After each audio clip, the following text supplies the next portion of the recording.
Hey guys, welcome back. My name is Todd. Vlog number 5 today. We're back in the beautiful weather of Las Vegas. Looks like we're going to be playing Bellagio today.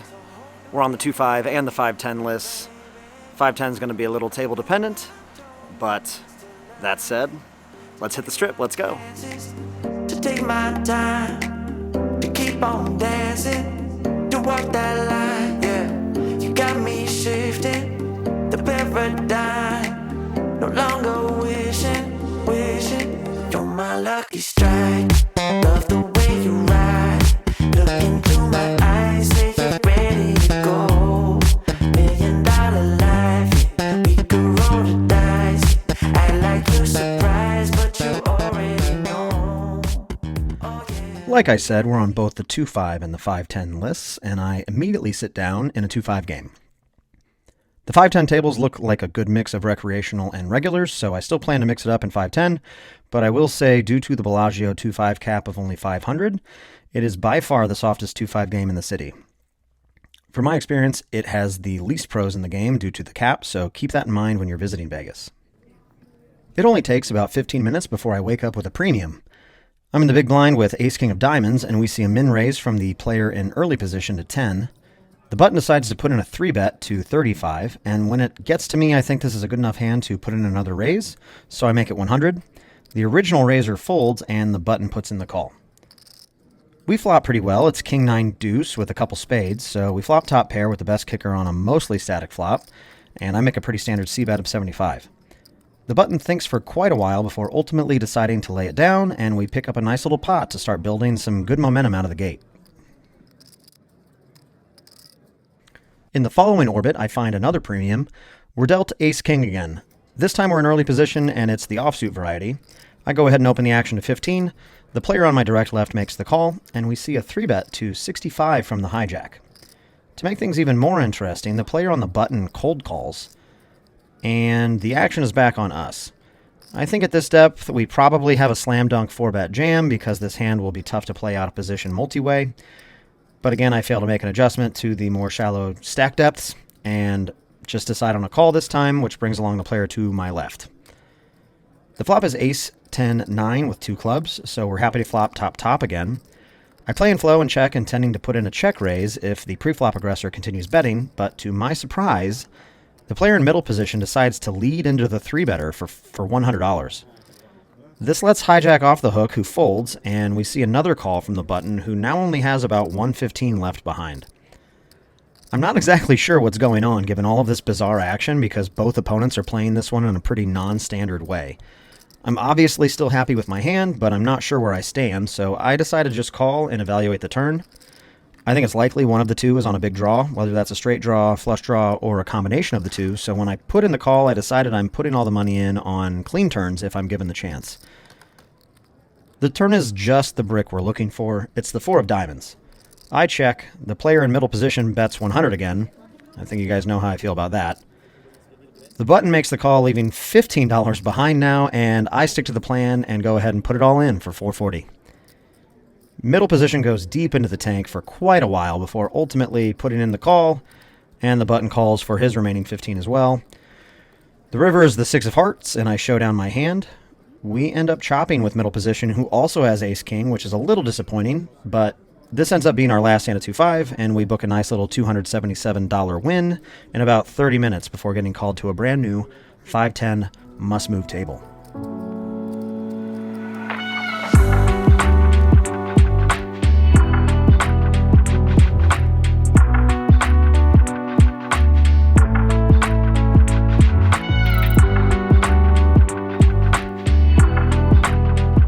Before we jump back into the hands, I wanted to add a quick reminder that the March giveaway for 2 free weeks of Post-Flop Plus is still available if you use the promo code TODD. If you're still on the fence about solvers or you're looking for new ways to test your post-flop strategy, I highly recommend downloading this app and checking it out. I'll leave a link in the description below, as well as links to the other study tools I use, and hopefully you can find as much value with them as I have. All right, now to the 5-10 hands. When we sit down, everyone agrees to begin playing four-handed while we wait for the rest of the table to get their chips and sit down. In the second orbit, I look down at 2 red queens on the button and open the action to 30, and the big blind defends.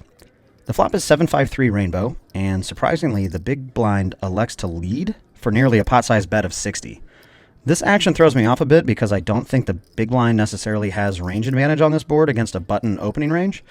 If he had led for less, I think I'd lean towards putting in a raise, but when he bets full pot, I'm not certain an overpair is good enough to raise, so I just decide to call. Hard to say what's correct here, so let me know what you think in the comments below on this one. The turn is the king of spades, which brings in a backdoor flush draw, and he continues betting, this time for 120. I'm still not sure what to make of his continued aggression, especially on this turn card that should theoretically benefit me more than him, but I decide to call one more time and evaluate what he does on the river. The river is the six of spades, so the backdoor flush comes in, any 4 makes a straight, 9-8 comes in for a straight as well, and we're still losing to random kings. Not that that makes any sense given the flop lead. He continues betting on the larger side. This time he makes it 350. At this point, I'm pretty certain he flopped a decently strong hand, or he was bluffing, and his bluff is now a strong made hand by the river, so I decide to look for a better spot and let this one go. Pretty annoying how this one played out, but sometimes they just outflop the best pre-flop hand, so nothing to really do here but top back up and move on. We're in the hijack this time and look down at pocket eights. It folds to us, and I open the action to 30, and the same opponent from the last hand calls from the small blind. Heads up to a flop, which is queen 9-6 rainbow, and I think we have enough showdown value with this hand to avoid bluffing, but we don't have quite enough to really value bet our hand either. So when he checks it to me, I go ahead and just check it back. The turn is the 10 of clubs, which gives us a double gutter and also brings in a backdoor flush draw. Small blind decides this is a good enough card to bet, so he bets 40, and I go ahead and make the call. The river is the jack of diamonds, so we do make a straight. Unfortunately, it's the bottom end of 4 to a straight, so any king beats our hand, but when the small blind checks it over to us, I think it's unlikely he would do so with a hand better than ours, so I put in a value bet for 80. He thinks for a couple seconds before giving it the old shoulder shrug, sigh, and a call, and we end up chopping this one with 9-8 of clubs. So the river actually bails us out pretty good on this one. 15 minutes later, we see an open to 30 from the player in early position and a call from the hijack. I look down at king-queen offsuit in the cutoff, and this is one of those hands that I like to mix raises and calls with, and I decide to call this time. I know it seems like I've played this entire session on the passive side when explaining the hands I mix pre-flop, but honestly it just works out that way sometimes.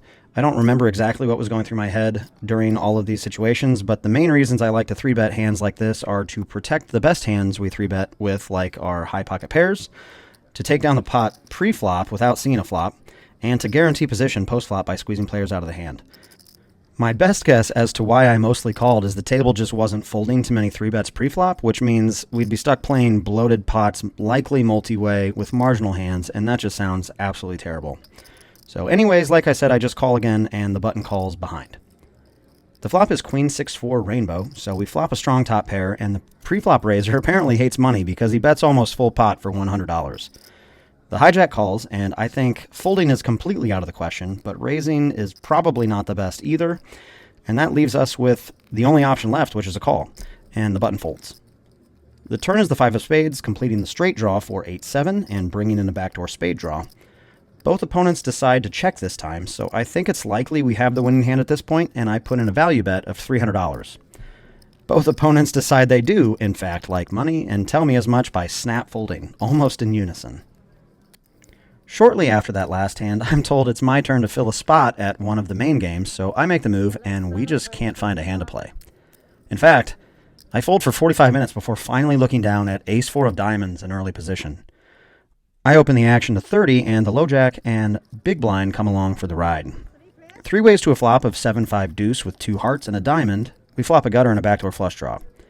This is probably one of the rare hands I could comfortably c-bet even from this position given our equity, but I decide to go ahead and check given how unlikely it is for me to connect with this board most of the time, and the low jack checks behind. The turn is amazing. It's the 3 of spades, so we drill our gutter, and at this point I need to start going for value, so I put in a bet of 60, and unfortunately both opponents fold. Honestly, not getting action when we make such a big hand like this on the turn is a bit frustrating, especially after our inability to get involved for almost an hour, but this is just the way the game goes sometimes.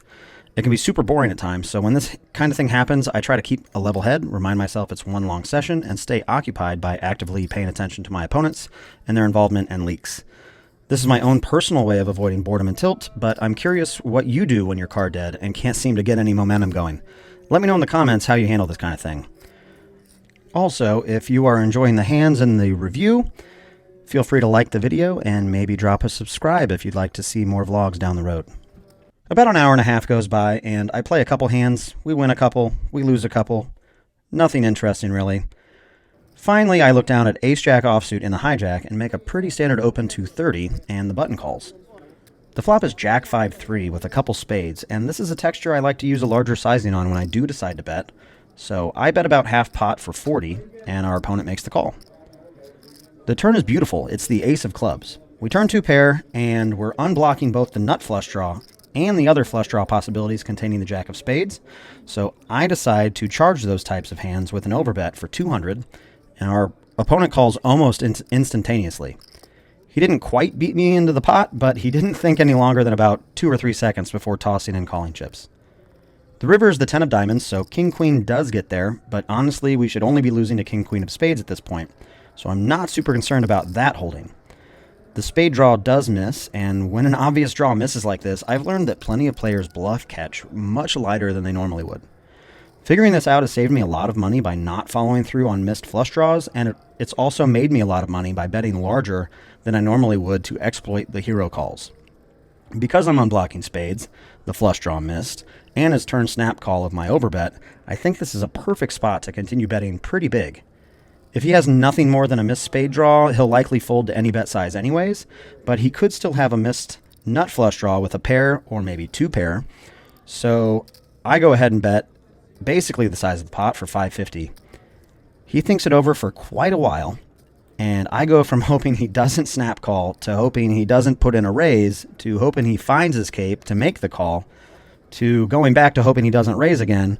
And after a full minute of tanking, he tosses in a calling chip, and we show him the bad news. He sighs, shakes his head, tosses his hand into the muck, and starts to display all the classic signs of a tilting problem. So let's hope we can capitalize on this guy's frustration. Lucky for us, it doesn't take long to pick up another hand. 2 deals later, we're dealt pocket 5s in middle position. I open the action to 30, and the same player as the previous hand goes ahead and puts in the re-raise to $70. I can't help but notice he's clearly tilted from that last hand, and the raise size is super tiny, even taking into consideration his stack depth. So I make the call, and we go heads up to a flop of jack 9-4 with a couple hearts. I'm pretty much done with this hand since we don't have the 5 of hearts, but when I check, he checks it back with a hint of frustration. The turn is the ace of hearts, so now I'm really done with the hand, but he checks it back once again, wearing his emotions on his sleeve. The river is the 10 of hearts, so I can't imagine we beat much of anything at this point, but when I check, he sheepishly announces queen high before I show down my hand and he throws his into the muck, angrily. So I guess he just felt like 3-betting my open preflop with queen 7 or worse to target me? Not really sure what's going on here, but he definitely looks like he wants to give the rest of his stack away in a hurry. Again, lucky for us, it only takes another 2 more deals to wake up with another premium to try and take advantage of our opponent looking to light his stack on fire. He limps from early position, it folds around to me in the small blind, and I raise it to 50 with pocket jacks. The big blind folds, and he puts in the back raise to 250. He's only got about 400 left in his stack, so when he raises to this sizing, he should be fully committed to calling if I jam, and given his obvious tilt and capability of 3-betting with queen 7 or worse, I'm never not seeing the full run out, so I put in the 4-bet jam for 400, and he calls it off. The flop is pretty great for jacks. It's 9-7-4, but the turn brings the ace of hearts, so I cringe a bit when that one rolls off. The river is a 2, and I flip over my hand expecting to lose, and we end up beating king-queen offsuit and pulling in the rest of his remaining stack. I know this is abundantly obvious after the fact, but this is a prime example of why taking a quick lap around the casino or finding some other way to keep your emotions in check after a bad beat or a cooler is really valuable. If he was able to keep his cool, I don't think there's any way I'd take the rest of his chips, but unfortunately for him, that wasn't the case, and he lost an additional $500 that he probably wouldn't normally lose. If you have a problem with tilt, I encourage you to find a solution that works for you so you can avoid making these big mistakes for a lot of money. I've had my fair share of tilting problems in the past, so if this is something you struggle with and you're not sure how to manage it, please leave a comment and I'll do my best to share some knowledge or resources to help you out. After stacking this player over the course of these 3 hands, I was able to turn a relatively boring small win into a respectable win of 1,432 in a little over 3 hours between the 2-5 and the 5-10 games. Thanks so much for taking the time to watch this session. If you've enjoyed the hands or found value in my breakdowns, please take a second to leave a like. And if you'd like to continue following my poker journey, feel free to subscribe to the channel and catch all of the future vlogs. Thanks!